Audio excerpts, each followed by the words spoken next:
I've set myself the challenge of restoring this 1997 Mark 1 Caddy and even upgrading the engine to a 3.2 VR6 from an Audi TT. But this hasn't been easy. We've had so many challenges along the way. We had to get the 3.2 litre engine into the Caddy and then get it started. And then taking it on its very first test drive. In the last episode, we made some good progress on the interior. We fitted a new custom cream headliner, fitted a new carpet, got the dash in, and test fitted the Recaro seats in the car.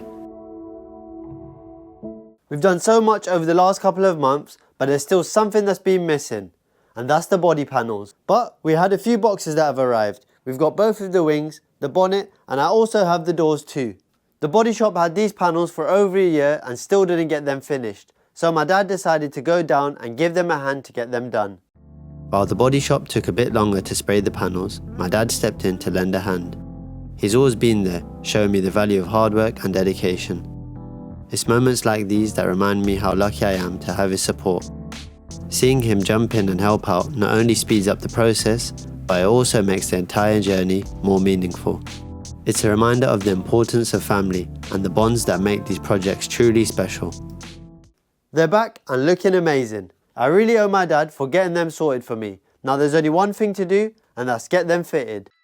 Before fitting the doors, I'm placing the rubber seal around the frame. These seals are actually the original ones from the Caddy, which I've cleaned up to give them a fresh look. I carefully push the seal onto the frame, ensuring it's aligned correctly.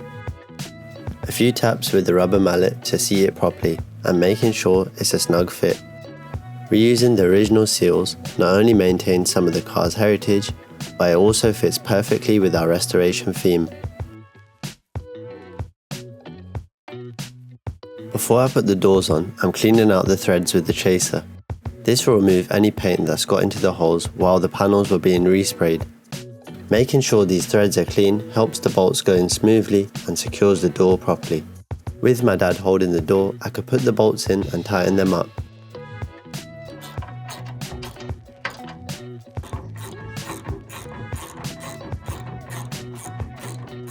Having an extra pair of hands definitely makes the job easier and reduces the risk of scratching the fresh paint. Now onto the wings. I ended up finding a set of genuine wings, which should hopefully mean they fit better. While I held them in place, my dad put the bolts in. It took a bit of pushing and wiggling to get them seated properly. And then it was time to put on the passenger side wing. However, we encountered a problem. There was a significant gap between the door and the wing. We tried adjusting the door and pushing the wing into place, but nothing seemed to work. It's a team effort when it comes to these bigger tasks, and it's definitely worth it to protect that pristine paint job. Finally, I came up with a solution. By adding the shim to the top hinge, we could bring the top half of the door up and fill the gap. Look at it, what a difference the wings and doors have made. The alignment's not bad now that I've put the shim in the door hinge. It's not 100%, but what do you expect from a car this age? I also haven't tightened up the bolts for the wings yet, as I may need to adjust it when I put the bonnet on. The next thing to do is getting the doors built back up. To reduce the noise, I'm going to be installing some sound deadening, which should also improve the sound of the door speakers when I get some. There's so many parts to go back onto the doors, so let's get to it. The first step is applying the sound deadening inside the door. I'm laying each sheet one by one and rolling it to ensure it's firmly stuck to the door. The self-adhesive foil back mat reduces vibration and structural noise, which will provide a quieter ride. The glue can withstand high temperatures, so I'm sure it will stay stuck down even in the warmer weather. The next step is adding a closed cell foam layer. This foam has excellent thermal and acoustic properties, helping to stabilize cabin temperatures and reduce noise while also preventing condensation from building up inside of the doors. Now the sound deadening is all in, I can get the window regulator installed. Once it's secured, I slide the window down into the door and attach it to the regulator by tightening the two bolts. After that, I carefully put in the quarter glass, making sure it's pushed all the way in. Proper fitting is crucial, otherwise the window won't operate correctly and may cause leaks. With the quarter glass all in place, I slide the chrome plated separator, which adds a touch of elegance to the car. This piece is held in by 2 screws, one at the top and one at the bottom. Then I attach the 2 window scrapers and all of the other rubber seals, which secure the window and allow it to move smoothly up and down.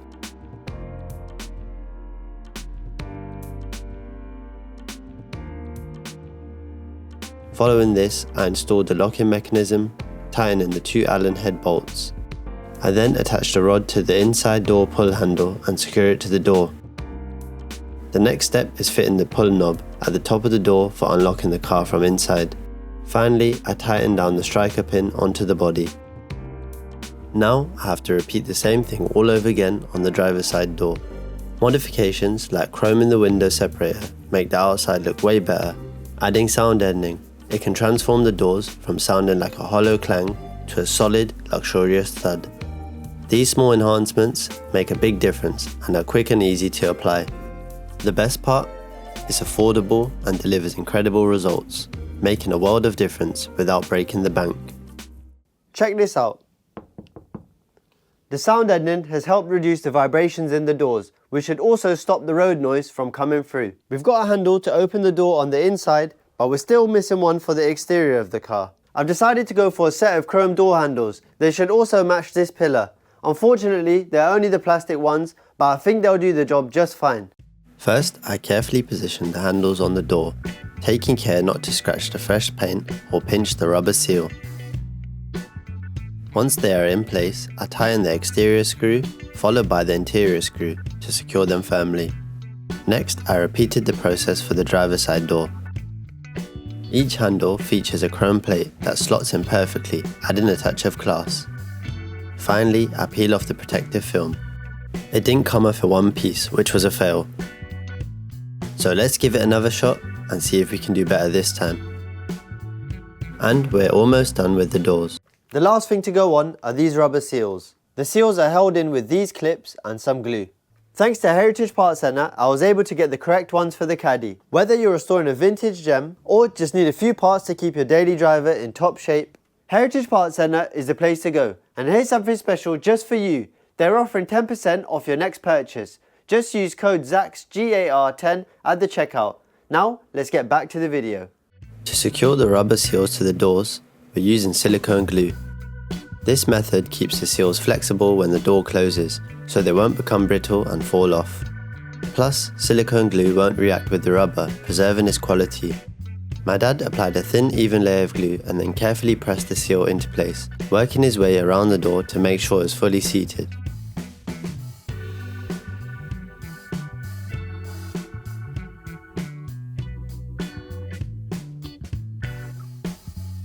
The same process was used on the other side.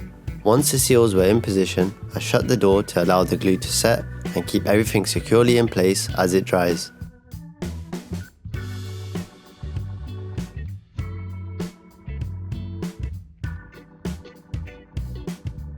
Now we've got the doors all built back up, we can start moving over to the front.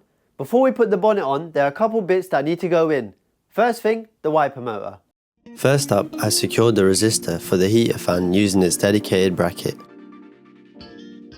Next, I placed a basket over the motor that keeps leaves and dirt out, which should help prevent potential damage. Moving on, I tackled the speedo cable. To get the cable in, it required removing the instrument cluster to plug in the cable. Sometimes, taking a step back is necessary for progress. I began by removing the trims, unscrewing all the screws and disconnecting the plugs. With the cluster moved forward, I fed the cable through the rain tray and into the car. Connected it to the rear of the cluster and then reseated the cluster properly. The final step was tightening the cable to the gearbox. With that done, I moved on to installing the freshly painted wiper assembly. Carefully, I placed it into the rain tray, making sure I didn't scratch the paint. I could then tighten down the single bolt to secure it. Next, I added the rubber seal, spacer and nut, finishing with the cover to protect the nut.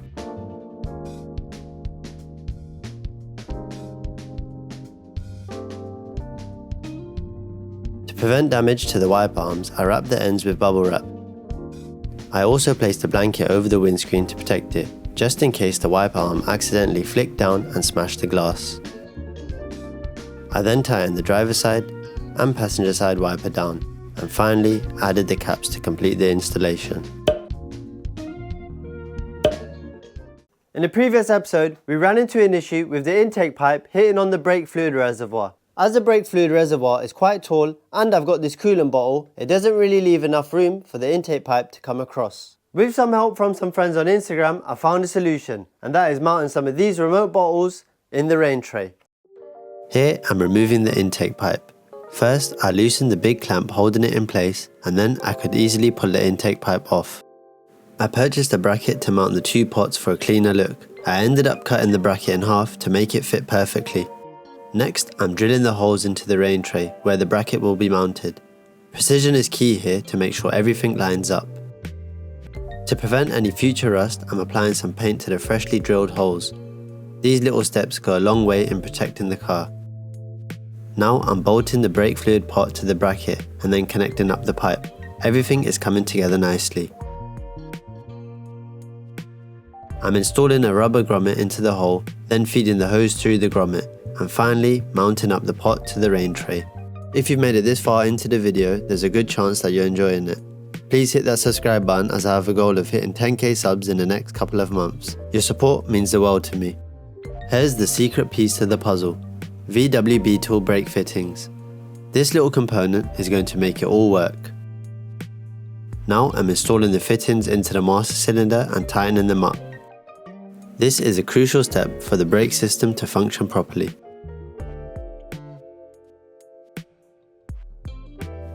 With the brake system coming together, I can now reinstall the intake pipe. I've put a temporary air filter in for now to keep things clean. Finally, I'm filling up the brake pots with brake fluid. This should get the brake system up and running smoothly. With all of the engine work out of the way, we can now put the bonnet on. Some more chrome details: the bonnet hinges. The bonnet hinges are held in with one clip, so it's just a case of sliding the hinge into place and fastening the clip to hold it securely. With my dad's help, we carefully lifted the bonnet into position. To prevent any scratches, we placed towels on the car to rest the bonnet whilst we worked. I aligned and tightened my side of the bonnet first, and then my dad tightened his side. Once everything was secured, we gently lowered the bonnet, checking to ensure that I wasn't making contact with any panels. Check it out, it's actually starting to look like a Caddy again. There are a few minor adjustments that I need to do to make the body panels line up correctly, but overall it's looking good. The next thing to go on is the bonnet strut, but before I put it on, I've got an idea. If we take a look at the Golf, where the bonnet strut hooks onto the bonnet, it's damaged all of the paint around the area. That's because it scrapes the paint away and causes it to rust. So with that being said, we need to find a way to avoid that happening to the Caddy bonnet. I've got a little bit of clear vinyl PPF wrap and I've cut a little section out. So let's get this stuck down and then I can put the strut on. I started by peeling off the backing plate of the paint protection film. Applying some soapy water to the surface allowed me to line up the wrap correctly. Then I pushed out the water, making sure that there were no bubbles. Cutting a hole for the strut and folding it over the edges finished off the process. With the rubber grommet in place to hold the strut, I could then insert the arm. Removing my makeshift broom, holding up the bonnet, and then gently position the arm correctly. To save a bit of money, I've decided to use the original grille and headlights from the Caddy. I've given the headlights a quick respray and polished up the glass, and I've given the grille a quick clean. With projects, it's very easy to want to replace every part with something new, but sometimes it's just not doable. So let's get the headlights and the grille all screwed in and then we can see if it looks good enough. First, I screwed in the headlights with the 4 screws spaced around each headlight. To give them a cleaner look, I painted the rear of the lights with some enameled matte black paint. Next, the headlight surround grills were installed, held in place with just 2 screws. When working on a restoration project, it is important to remember that you don't always have to replace everything with new parts. Sometimes, a little bit of paint and care make old parts look just as new. Budgeting wisely can make your project more manageable and just as satisfying. Moving on to the front grille.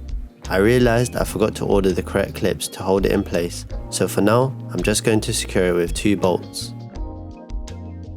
The last thing to go on is the badge, which I think I might need to replace. Now I've got something special to show you guys, the new wheels for the Caddy.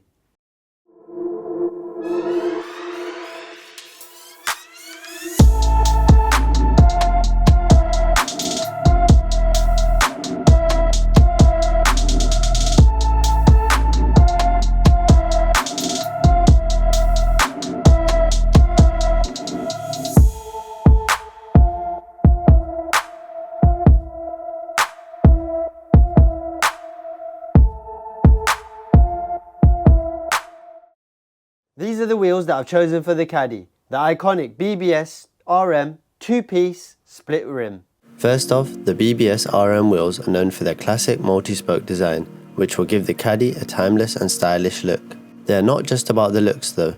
These wheels are renowned for their high quality and durability, thanks to BBS's rigorous engineering standards. One of the great things about BBS wheels is their customizability. They're modular, meaning the outer lip can be replaced or upgraded, allowing for a lot of personalization in terms of width and appearance. As the BBS RMs are 2-piece, you can change the outer lip to either make them wider or thinner. The BBS RSs are 3-piece, which makes them more customizable. You can change the barrel, faces and lips. The specs for these wheels are 7J on the front and 8J on the rear. This should provide the perfect stance and enhance the overall look of the car. For the tyres, I went with Nankang NS20s.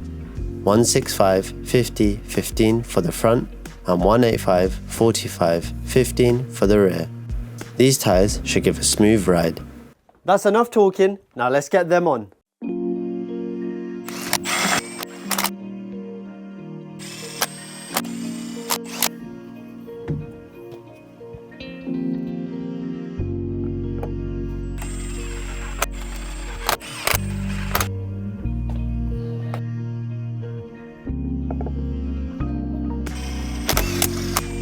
Now that the wheels are fitted, it's time to get the centre caps on. They simply push into the middle of the wheel, held securely by a rubber O-ring. To ensure they don't dry out and to make future removal easier, I applied some rubber grease to the centre and to the O-ring. And just to wind up all of you perfectionists out there, I'm just kidding, I wouldn't be able to sleep at night knowing it's upside down.